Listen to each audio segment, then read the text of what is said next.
Welcome to our Compassion in Education panel.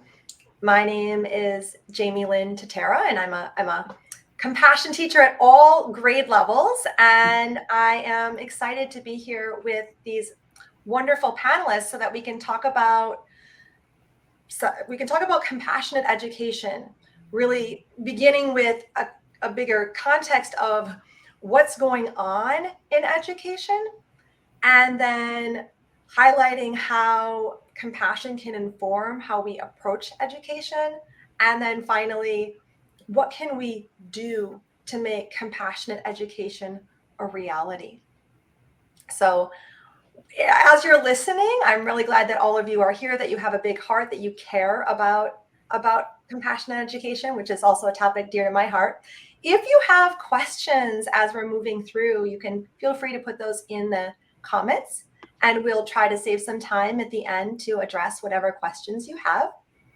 And our five panelists today are Professor Frankie Moratos from the University of Derby. Hi, Frankie. We also have Rachel Killam from the University of Tampa. We have Dr. Margaret Golden from the Greater Good Science Center at UC Berkeley. We have Dr. Karen Bluth from the University of North Carolina, Chapel Hill. And we have Dr. Catherine Waddington from the University of Westminster. So thank you all for being here with us for our panel. And what we'll be doing is, to begin, we'll start off with the context of really what's going on in education right now. And I'll introduce different panelists will come forward as I ask questions. And I'm going to ask that you not only address the question, but also take a moment before you do just to explain a little bit about why this matters to you. Why does this topic matter to you personally and professionally? And then you can go ahead and address the different questions that I'm asking. So our first question is about the experience of pupils and teachers in primary and secondary education. Really, what's going on right now? And I'm going to invite Dr. Frankie Moratos to address that question and also share a little bit about why this matters to you. Okay, thank you. So, just to give you a little bit of a background. So I've been working in the field of emotion since about year 2000, and specifically I got into compassion in around 2006. And I think one of the reasons that it started to matter to me was in around 2015, 2016, I had two children in primary school. They're both in high school now, so they're 15 and 13. And at the time, I was noticing that there was quite a lot of stress in schools. So I was noticing there was quite a lot of stress in primary age children, but my children were primary, and also their teachers. And I was watching a lot of what was going on and thinking about actually what could we do to help. And as I said, studied, even though I'd worked in emotion since about 2000, I'd started working in compassion in about 2006. And I just thought, wouldn't it be brilliant if we could take some of what we did out, which at the time was compassion-focused therapy, out of what we did in the therapeutic settings in the UK, and take it into a proactive approach to well-being. So doing more along the lines of compassionate mind training. And at that time, and still do, I was working quite closely with Prof. Paul Gilbert. So that's a little bit about how I got into it.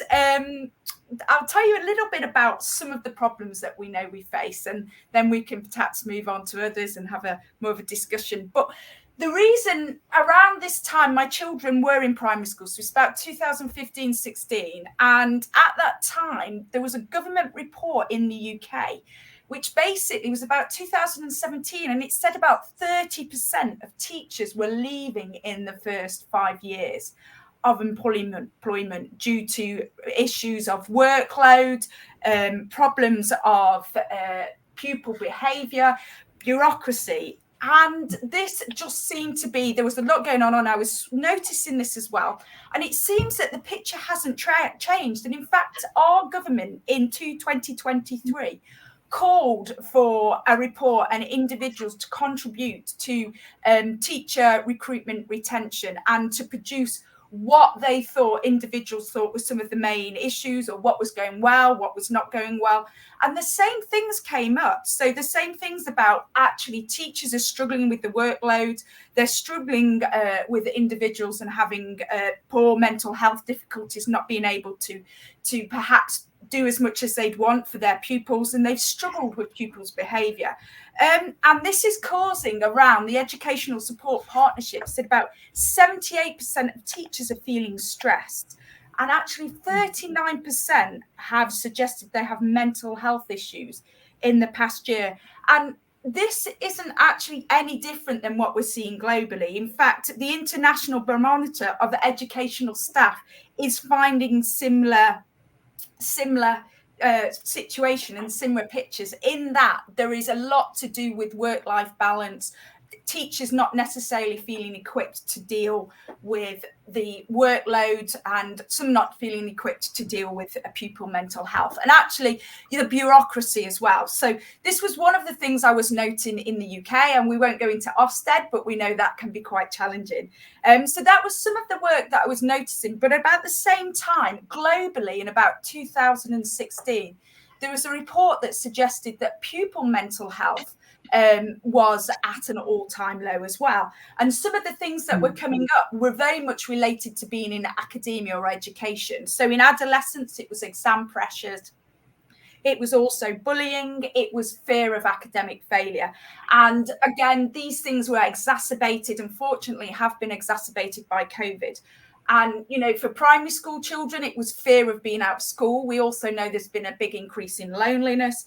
And we know in high school, again, it was the pressure and children feeling so much anxiety about not being in schools and missing education, to the point where we know roughly now that about 1 in 4 about 1 in 7 primary school children potentially suffer with a proper mental health issue. And in secondary or, you know, high school, it's moving to about 1 in 5. And again, these figures aren't just necessarily in the UK, they seem to be replicated.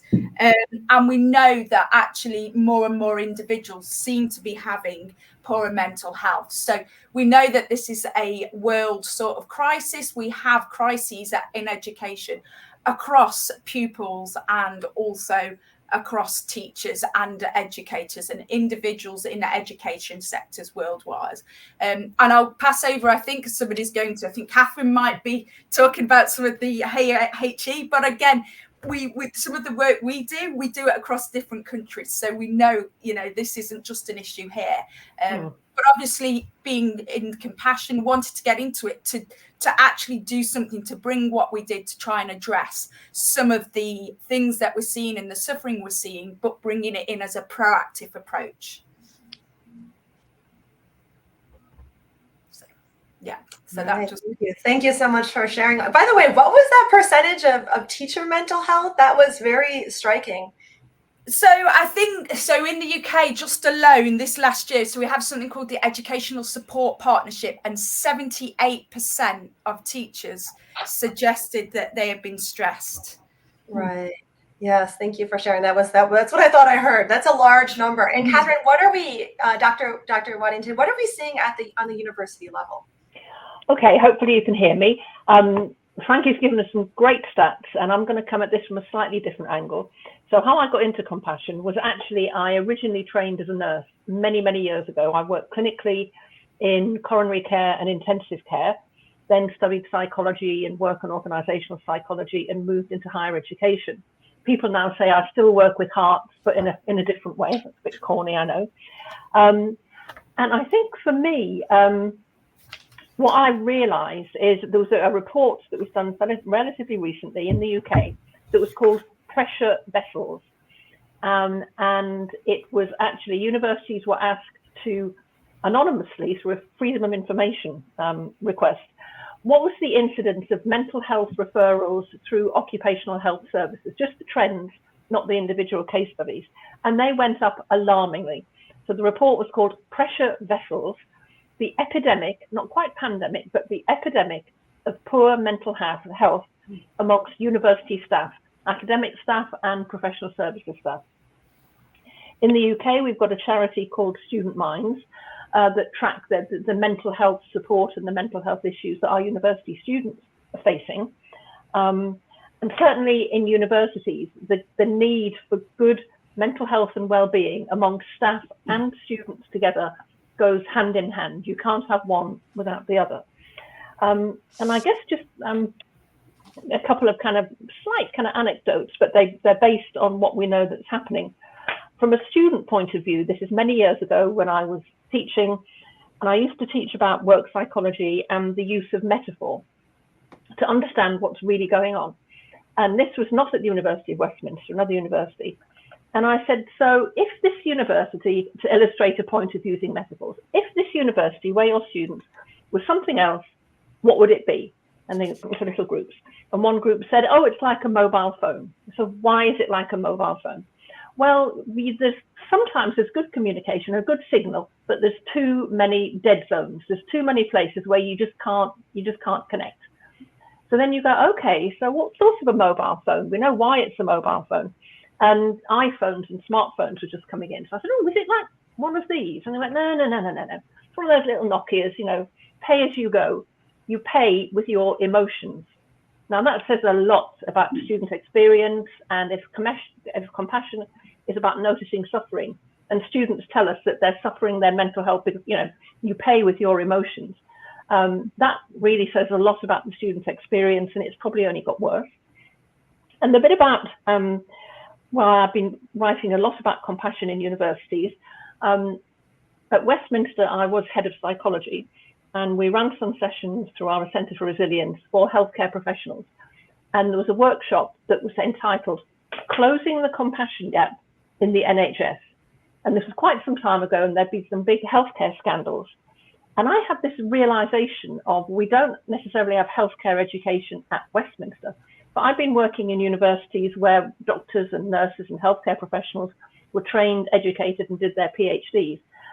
And universities are not necessarily very compassionate environments. So my immediate thought was, no wonder there's a compassion gap in the NHS when the universities that educate people to become healthcare professionals are void of compassion. And I got this big round of applause from the audience in this workshop. I was asked to write it as a reflective piece, which is called The Compassion Gap in UK Universities, 2016.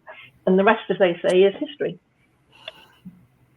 Wow. Thanks. Thank you so much, Dr. Catherine Waddington, for highlighting all that, and highlighting again, what I'm hearing is the way that it's moving down. So the professors are struggling, but then they're maybe not receiving support. Yeah. Dr. Karen Williams, would you touch a little bit more? I think we're hearing some about what is driving these trends, but is there more that you'd like to add about the different factors that are creating this kind of an environment? I mean, the very simple answer is it's been the last 40 years of neoliberal higher education policy. And I know that Rachel swims in that water. Yeah, great. So Dr. Bluth, did you want to add a little bit to that about? I think since Rachel swims in that water, I was thinking that I think Frankie and Catherine have just done a beautiful job in setting the stage and providing the background as to why we need compassion in education and why it is absolutely critical. I just want to comment on one thing. One statistic that Frankie said, I think she said that 30% of teachers leave after 5 years. And what I've heard in the US is, and I heard this years ago, and I'm sure if anything, it's worse now, is that it's 50%. 50% of teachers leave within 5 years.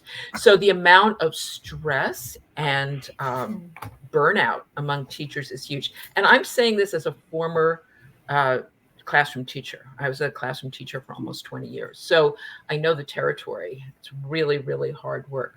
But I'd like to, if it's okay, pass it over to Rachel. So since Rachel knows a lot more about the territory that we're moving into right now, much more so than I do. Thank you. Sounds good. Thank you all. Everything you're saying is tracking to with what's true in higher education. So let me say a little bit about why I'm here, why I care about this, and then kind of pick up the baton around neoliberal capitalism in the last 40 years. Woohoo! So I got into compassion. I actually I always say many Rachels ago. So probably when Frankie was starting her career in compassion in 2000, I was a youth and young adults pastor, working in like student ministry in the US. And I always say many Rachels ago because I've evolved away from that. But the compassion part of that has stayed with me. And I soon after I left that career, I got a master's in mental health counseling and became a career counselor in U.S. higher education under the Division of Student Affairs. So I've been a career counselor for 16 years, working at 2 different universities, currently at the University of Tampa.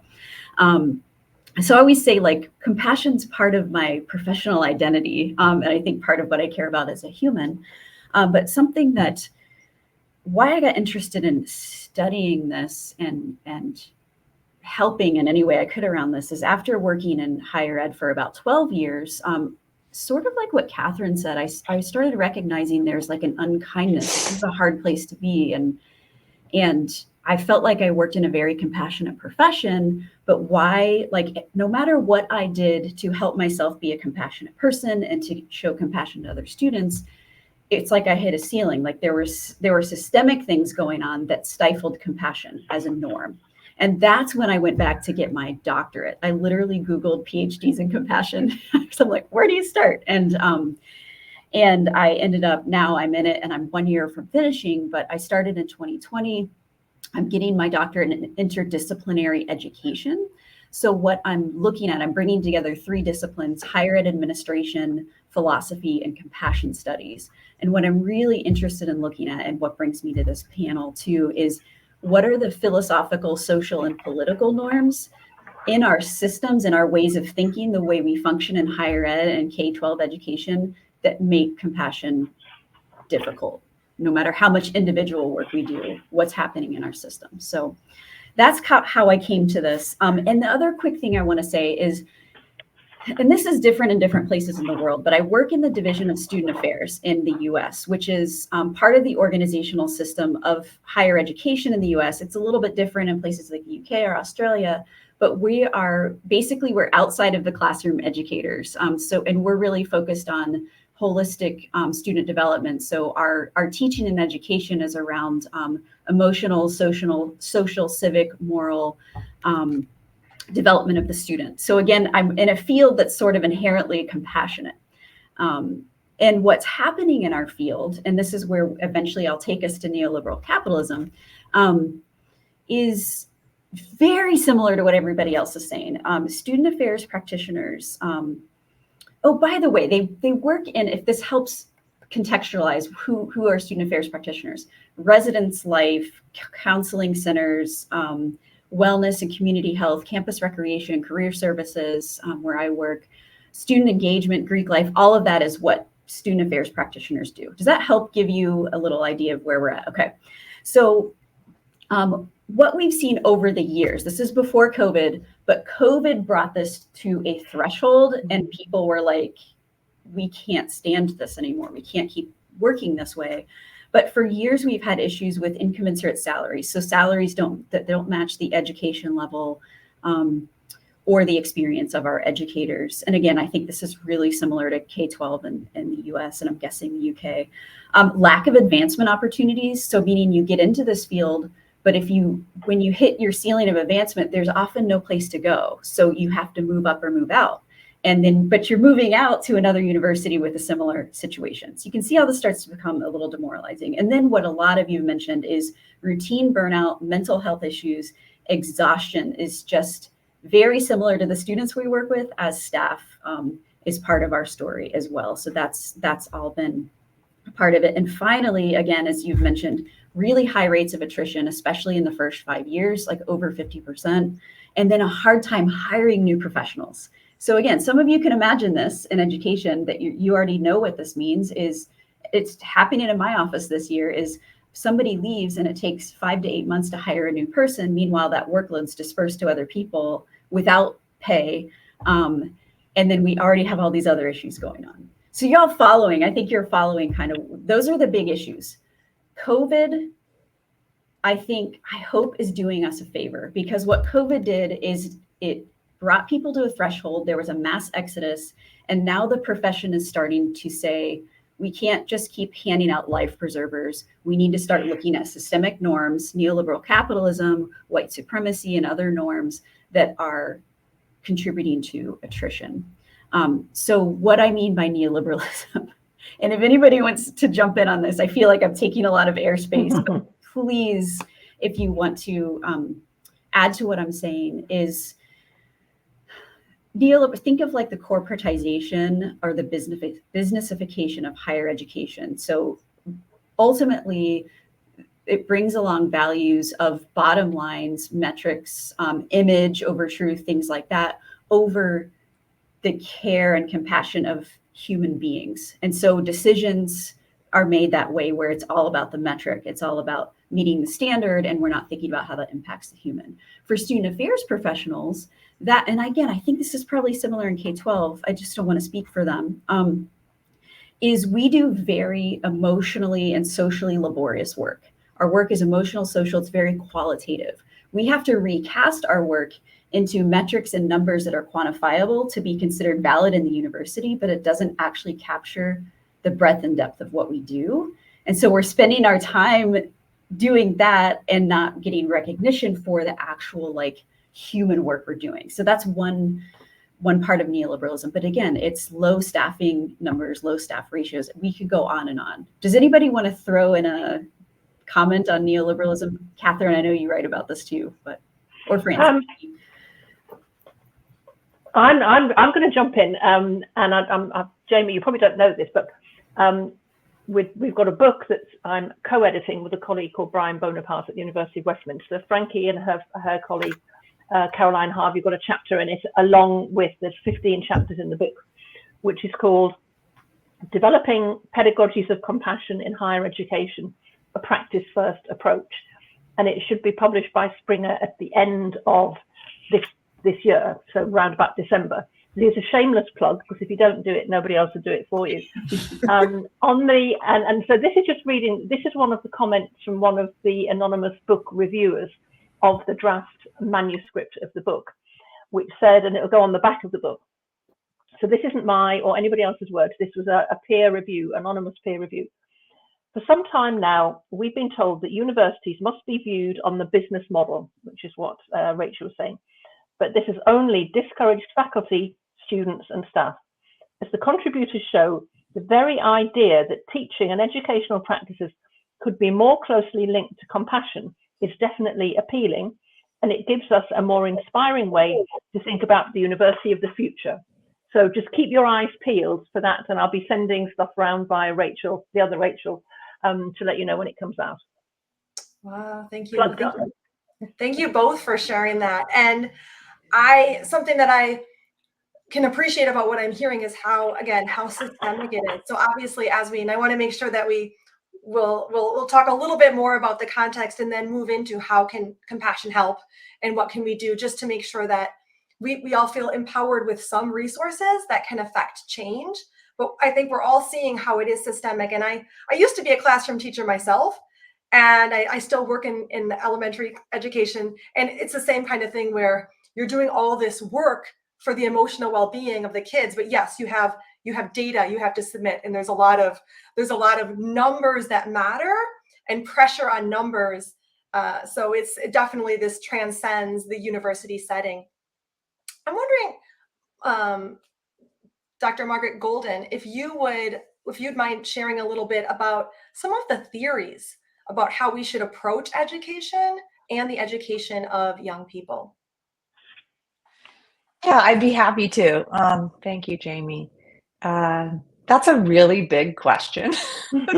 There are a lot of theories, but I'd say I'd break it down for this discussion in that there are really two things driving education. One is academics, and the other is the whole child, right? So what we know about what Frankie was saying when her kids went to school is like, oh my goodness, the stress. That's what parents care about. They care about if their kids are happy. They care about that. But ironically, there is a whole, I think it's the neoliberalism that you spoke of, and we could call that other things in the US, that have been driving this wedge between academics and social emotional health for students. So we have theories that say children are empty vessels and they come and we can just fill them up with knowledge. And there are other theories that say, I think we've shown that they aren't, that they come with all their own stuff, and that they also come with a predisposition to be good, to be compassionate. So compassion studies have shown that little ones, the little tiniest ones, will show compassion from an early age. But these forces that push us into this competitive marketplace really work against that. So in education, there are theories that say, well, we need to do something about that by helping children get back in touch with their own compassion, and for themselves and for one another. And the same thing can be, this is kind of off the theories, but as you're speaking about the experience of caregivers and teachers and parents, I might say, this idea that they have to put their own oxygen mask on first is really important, and they receive that. But then there are structures and systems in both school and society that push against that, and they create a lot about, that's an individual teacher's job, right? That's the individual person to stay healthy so that they can contribute, without realizing that that is something that is driving people out of the profession. I think Rachel or someone used the word demoralization. That's something that we've been looking at. There's some really good research around some of our strongest teachers that actually use self-compassion practices, teach compassion, are compassionate, create those environments in their classrooms.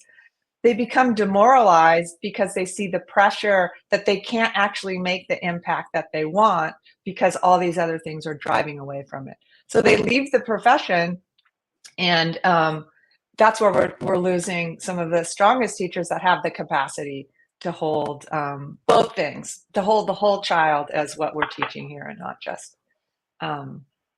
just an empty vessel to fill with dates and figures.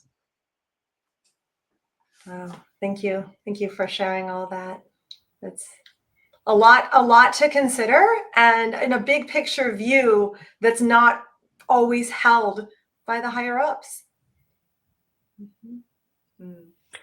Yeah, there's great pressure to, in the United States, push kids through standards-based approach.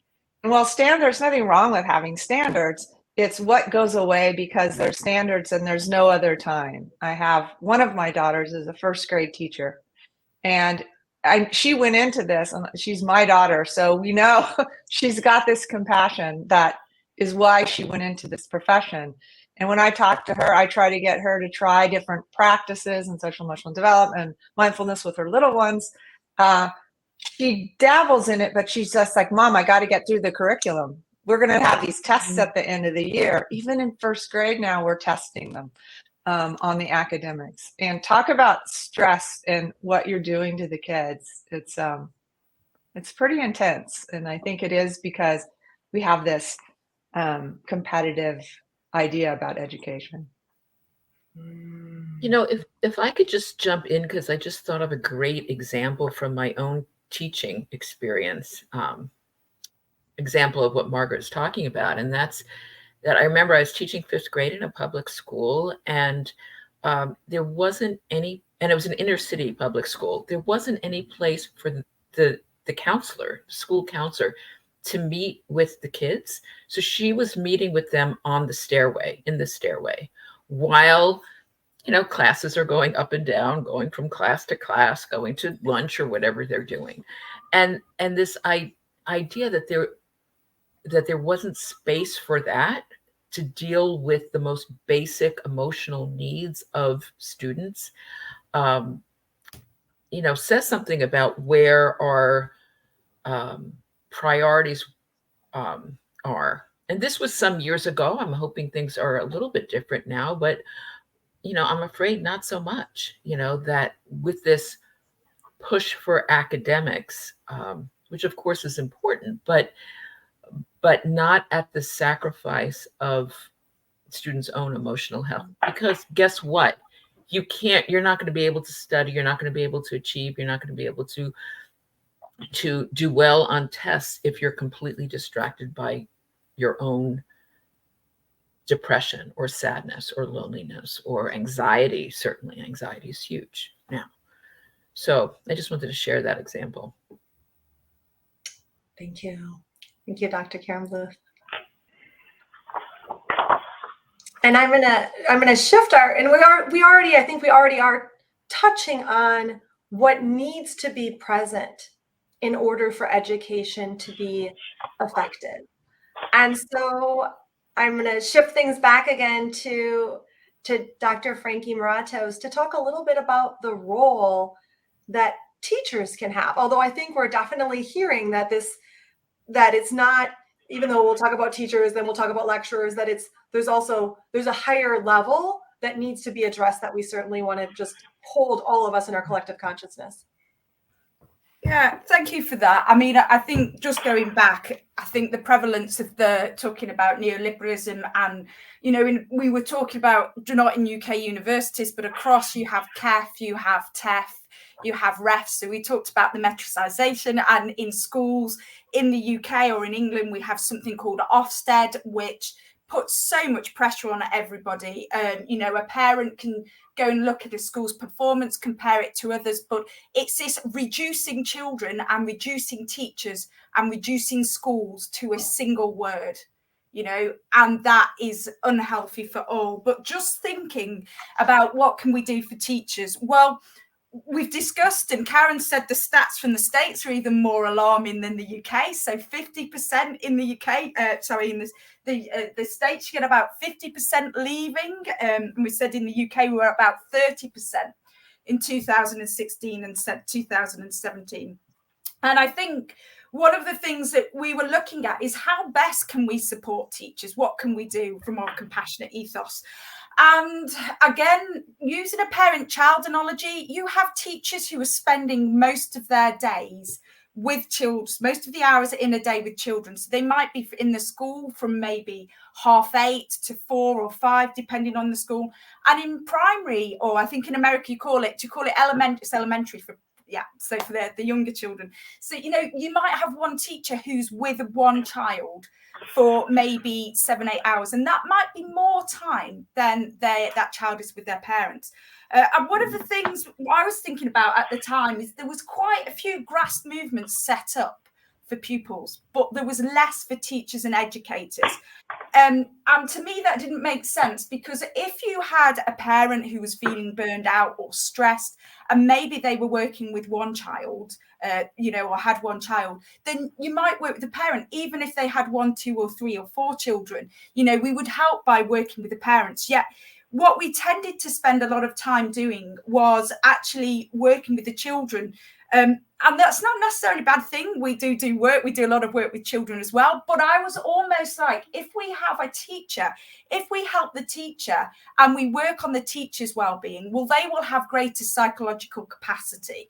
And it sounds awful, but as we live in neoliberalist times where everything is about shouldn't be about competition, but some of the things is that we actually talk about it in terms of job demands and resources, which is a model that leads out to burnout. Now, we say to the teachers, when we do a lot of work with teachers, we actually can't change the situation, but what we can try and do is work with you and the ethos of compassion to build your psychological capacity.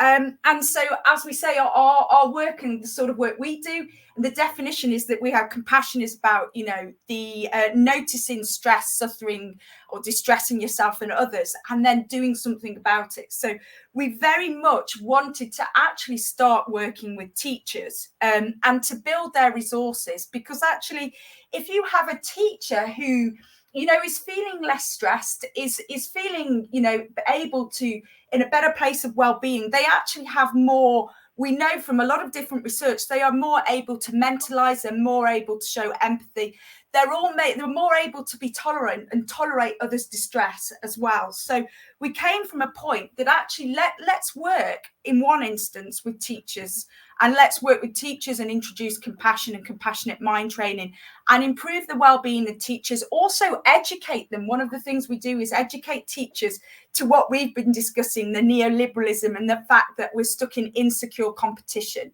And actually, you know, the bigger picture at a later time is to try and do something. But sometimes just giving people the knowledge about the situations they're in, giving them skills can be really beneficial.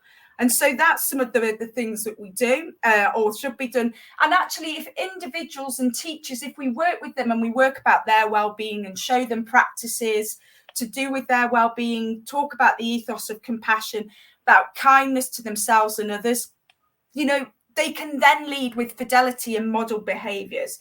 So I think that's what we could do as well with some of the work is actually we want more rounded and flourishing societies. And as part of that, it's about working with everybody. And so the teachers are integral. Teachers and respect for teachers. I think, Karen, you said, or I'm not sure if it was Rachel, was saying that it isn't necessarily a profession that is treated with as much sort of dignity and respect as it used to be. And we need to bring this back.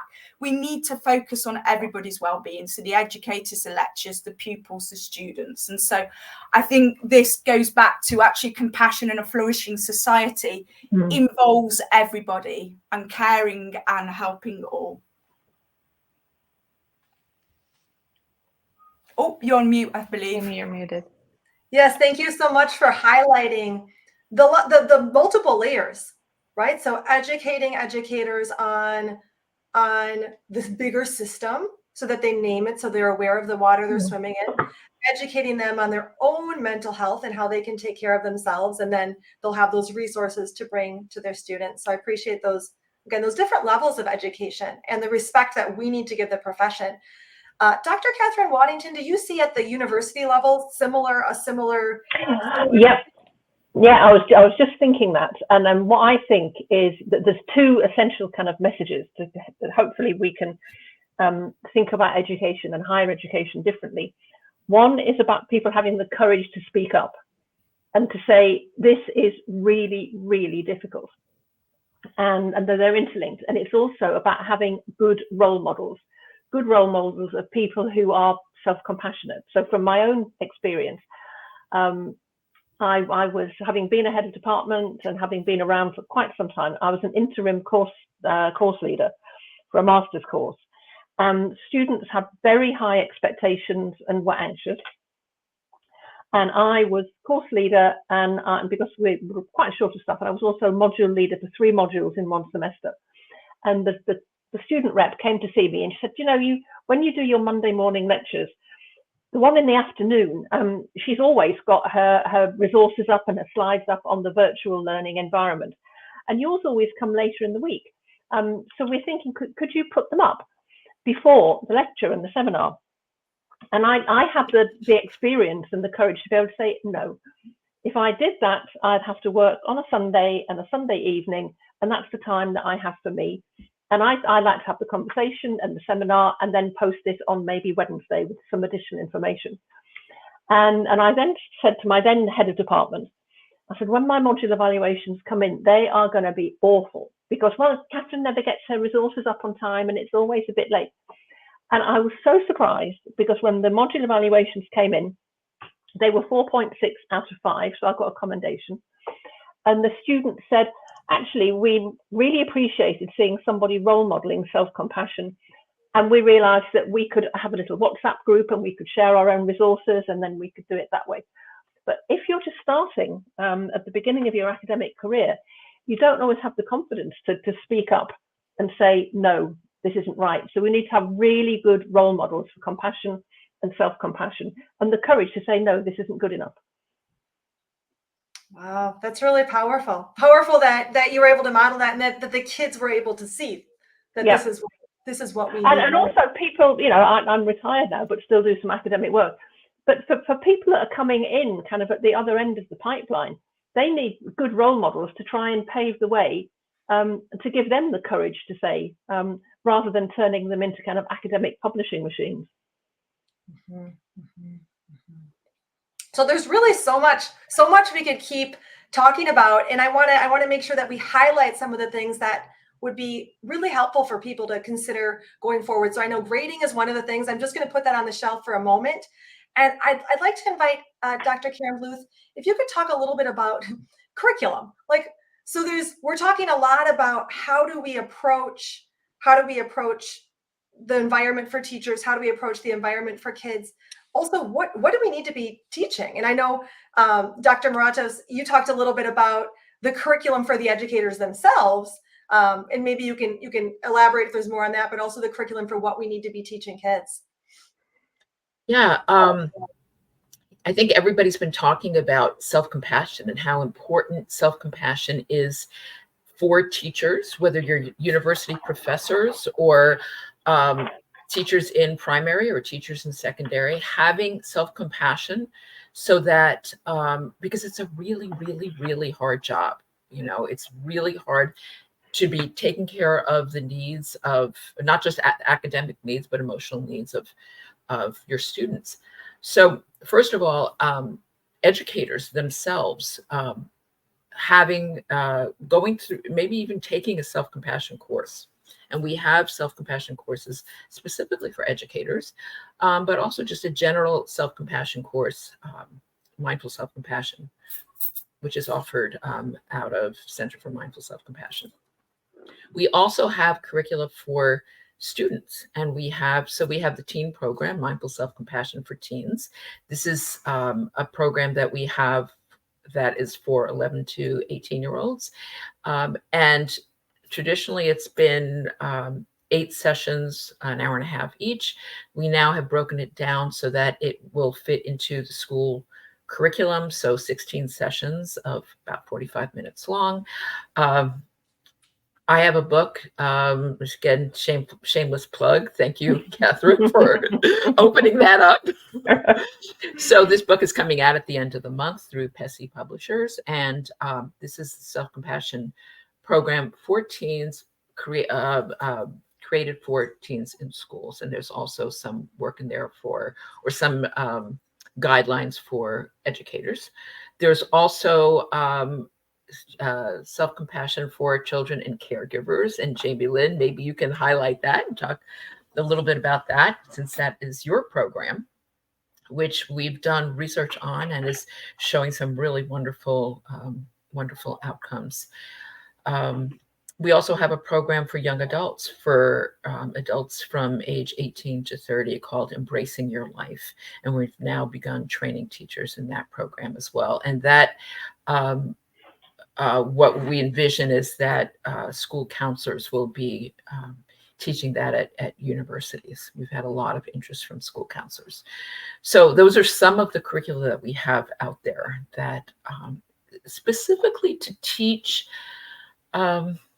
these individuals, whether they're age 8 or age 18 or age 28, how to be kinder to themselves. Because what we know from research is that when you're kinder to yourself, that you have more to give, as Frankie was saying, right? You're more able to be kind to others. You have less tendency to burn out. You have more inner resilience, right? And so much more to give to yourself and to others. Great, thank you so much, Dr. Karen Bluth. That is profound. And by the way, I do have a workbook that will be coming out in October. The Quest for Self-Compassion, because it's powerful. This way that when we give to ourselves, it's kind of like this figure 8, that we have more to give to others, and we can do it at both ends, right? But I think oftentimes with educators, we talk about how can you be compassionate for your students, but it's like, if you can't fill your own cup, it's really, really challenging then to allow it to go out further. So I wanted to touch Dr. Margaret Golden. Did you want? I know there's a lot of things, and I want to make sure we have a little time for questions in the chat. But how we might be able to teach compassion, maybe how it might be able to affect how we approach grading with kids. Any of those topics that you'd want to touch on? Sure. I think I'd like to follow up with what Karen was saying, because I think teachers, what is out there with compassion and how to teach compassion is so important that they have the resources. So one thing that and I think also I'd like to make that connection to what do teachers need that they're not getting from the curriculum that's provided or the systems that they're living in. And at the Greater Good Science Center, we have a website and the education arm that is divided up into a lot of the different practices for the keys for your own well-being. And in the education part, we've created then practices to use in your classroom with students and practices for administrators to use with staffs so that you can create a culture of compassion in your school. Both compassion, forgiveness, gratitude, all the virtuous ways of being that we would like to keep developing in all of our students and in all of ourselves and in our different systems that we're working in. So that's one thing to name. I'm currently working on an article that'll be published in our magazine around what do teachers really need to do this? It's like to be able to actually take care of themselves and make a difference, given that they work in these systems that aren't necessarily creating that for them. So we've been creating some communities of practice for educators. We actually just finished a pilot program with 60 different educators from around the world. We had people from Europe, India, Panama, across the United States, Canada. I'm not remembering all of them, but we brought them together and gave them some understanding, like Frances was saying, here's the lay of the land, right? And here's compassion. And this is what it's about. What is compassion and why teach compassion? And so we created kind of a little course for them to take. So we kind of took a flipped classroom model, gave them information, lots and lots of practices to try either for themselves, like how do you, practicing self-compassion first before you bring it out to your kids, right? So you know what that is. And then we brought them together in small groups like this. We brought them together in groups of about 20 and divided them up into even smaller groups. And we talked together about compassion and what was going on in their lives. And it was so amazing to hear the comments of people. It's like, we never get to talk about this. We don't have another community to go to. We're isolated in our school, or there's a team at the school that is really working hard to do this, but we don't have other people to talk to, both the struggles, but also the successes.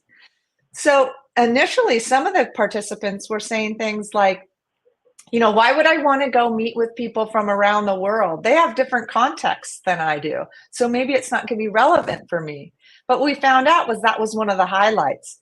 They were seeing what outside the box of their present experience could be done in schools that were different from them contextually, but these are still human beings. So coming together at that common humanity piece, it also gave what I think Rachel and Catherine were talking, or Catherine said, the courage to then move a little further in their own districts. They had a community of practice in which gave them the courage to stand up and say, hey, I think we should be doing this. And we had about half administrators and half teachers. So many of the administrators were saying, how can I do this? How can I help my teachers? What can I do at my staff meetings, etc. So I just say that community piece is so important for giving people, particularly in the United States, because we have a very decentralized system of education. And so we don't have a centralized force that can support our teachers in that way. So I just want to answer that. And I'll just say one last thing about the grading. There's so many, do we need grades? Yes, grades, no grades, or should it just be something without grades? Or how do we grade? And I really believe that there's not a either or answer here, but it's how do we approach grading and how do we approach what we're asking students to show what they know and how they do it. We have so many students who have so many different ways that they learn, so many different ways that they can show what they know, and we can create curriculum that actually aligns with that gives them a chance, gives them voice and agency in what they do. And then we can also allow them to redo work. Well, that really wasn't, you didn't put what you needed to into that, but you can still raise your grade if you're willing to take some responsibility. So being compassionate doesn't mean you're not having boundaries or you're not having expectations. It just means that you're allowing students to rise to the occasion versus just, one and done for them. So that's all I'll say about grading. I'm sure people have all sorts of opinions about it. Absolutely. Thank you so much, Dr. Margaret Golden. I appreciate that you're also emphasized in the intervention that it wasn't just what you were teaching the teachers, it was the teachers feeling like they had a community. And I think that's really important for all of us as we talk about curriculum, which that's a question. There's some questions in the comments about curriculum, and I want to be sure to address it, but that it's also a culture, and it chances for connection. And so realizing that part of what we need to talk about is the curriculum we use, but part of it is just creating these spaces where kids feel they're not alone, where teachers feel they're not alone, where they can talk about things that are real, and really, how do we create spaces for that too? So I want to touch now on one of the questions in the chat, which was this question about curriculums and SEL, and there's a lot of different curriculum in different countries, even within the same countries, and certainly some of them have compassion in them, some of them have less. But the question was kind of like, where is SEL, social emotional learning? How is that the same or different than compassionate education? And then I'm wondering, Dr. Frankie Moratos, if you could touch a little bit on this, and also just on when we've done compassionate education, what have the results been of that kind of work? Yeah, so of course. So I think it might be quite different for the States. So I might also pass to Karen when we talk about SEL in the States. But so when we do compassion in the UK, what we do is in the UK, social emotional learning is part of what we call personal, social and emotional learning. So we call it PSHE. So post health learning. And so what we've done in the UK is we've actually embedded compassionate mind training for pupils within what is standard school curriculum. So in the UK, the way it works is that schools don't have a definitive what they need to teach in PSHE, but it has to touch on aspects of emotional learning, and it has to touch on relationships. So we argue that what we do in compassionate mind training fits with this. So in the UK, for the pupils and for students, we embed it in core curricula. So all schools have to do PSHE. One of the things we were hoping to push for is actually what should be in PSHE is things where individuals, if they're lucky enough to have the chance to have the investment to show that they work, then those should be promoted. And when individuals also put forward PSHE, it's fantastic because we need a lot of it. But also, there needs to be some sort of governance so that schools, there's so much out there that schools need to know a little bit about what they're doing and whether it's working. So because there's so much on, again, this goes back to the privatization, a little bit of neoliberalism about certain schools, and how we work in a competitive market. But if we go back to the ethos of compassion, one of the things we always wanted to do is make sure some of what we did worked before we went out into schools or into colleges or into universities, and it promotes it. So I'll just talk very briefly about the results, but then I'm also going to pass to Karen, if she doesn't mind, about how what they do in the States fits within SEL or how it sits as a side of SEL. But in the UK, we do it in schools as part of that. And just to give you an overview, as we said, we do curriculums for teachers, we do curriculums for pupils, and we do curriculums for HE students. And I'm aware of time, so we won't go on too much, but we've found that the work we do with teachers, it not only improves their well-being, such as self-compassion, decreases self-criticism, which we know is a major problem with a lot of individuals who work in high burnout occupations. Sorry, I can hear my phone go, I'm not sure why. So we know this works, it works, and it decreases indices towards burnout, stress, depression. Some of the work we've been doing with our colleagues in Portugal shows that. But actually, what I think is really important for the teachers as well is we do need to be invested in teachers. We need our governments to be invested in teachers. And some of the biggest results aren't those that just come from questionnaires. It's about teachers telling us how it allows them to have better work-life balance, using compassion and the skills of compassionate mind training. We talked about the importance of self-compassion as well, how it allows them to be able to go home and have downtime and disengage. And we know that's so important for burnout. It also, because we do psychoeducation as well, we know it improves abilities to cope with student behaviours. And we talk about that mentalising as well, being able to have the space to think about things from a different perspective. But I won't want to touch on that too much because I'm aware of time. But with the pupils as well, we talked about some of the bigger things being, the mental health crisis. And some of the work we do, we only have at the moment. We'd love to do more, but we designed it so it was a 6-lesson curriculum in the first instance. It allows, and we have an 8-lesson version, because I can see Julie's on the line, so she's been working with younger pupils to develop an 8-lesson version. But it impacts anxiety. So it's making a difference. It's showing that children who undertake what we do is showing significant differences in anxiety. It's improving compassion. It's leading to changes in perfectionism. And we know that perfectionism is quite a problem for our youth. But the other things we do is we talked a little bit, and Coward's touched upon this, we need self-compassion. We also explicitly teach the children about compassion to others and accepting compassion as well. And some of the things we're finding is that it results in pro-social behaviour changes. So as well with the kids, it results in kindness. They're more kind to each other. They're actually more accepting in class with each other. And the teachers are reporting it enables better classroom management. And sometimes even the teachers, it keeps what they're doing alive as well. So it allows them to refocus on compassion and self-compassion. But being aware of time, I'm going to just stop there. There's lots of references we can give to book chapters and papers to show all the fantastic work that we do in the UK and that Karen and Margaret and others, Jamie, etc., are doing in the States as well. Wonderful. Thank you, Dr. Frankie Murata. So it's making a difference is what I'm really hearing, is it's making a difference. And so we just have a couple more minutes.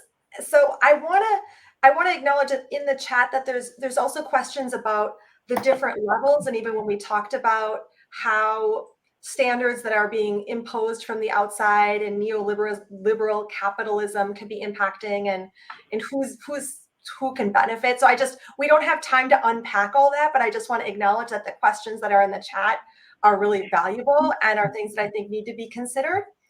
The last question I'd like to bring to our group, we just have a minute or two left, is what can we do? What can parents do? What can practitioners do? What can we do to try to bring more compassion? And we're seeing it's very multi-leveled into education. So I'm not sure, Dr. Rachel Killam, did you want to touch on that, or if there's someone else that wanted to pick up that last question for the group?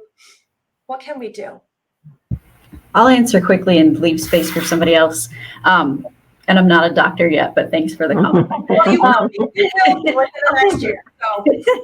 I wrote down, I was preparing for this, and again, not to sound cheesy, but do whatever you can, wherever you are. So for me, and that's what some of the whole panel has been saying, is I enrolled myself in compassionate mind training because doing compassion work can take a lot as well. And so what am I doing to bolster my own individual sort of sustainability? And then somebody else said this as well, is I think part of infusing compassion is naming the systemic norms, giving it a name. I know for my colleagues in student affairs, the term neoliberalism isn't something we're walking around talking about every day. But once people have been aware of what this is and how insidious it is, it gives them language and a way to start thinking about how they can interact and engage and be compassionate and infuse compassion in that system. That's what I'll say. Great, thank you. I love the reminder to start where we are.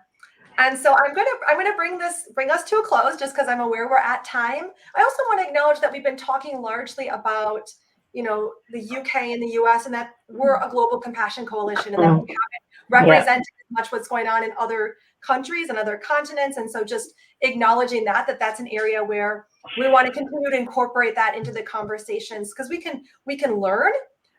We can learn, and we can broaden our awareness. So thank you everyone for joining for the panel. Thank you everyone who's been listening for your care. And I really, in my heart, I know we're in this together, and any little thing that we can do can help to make a difference.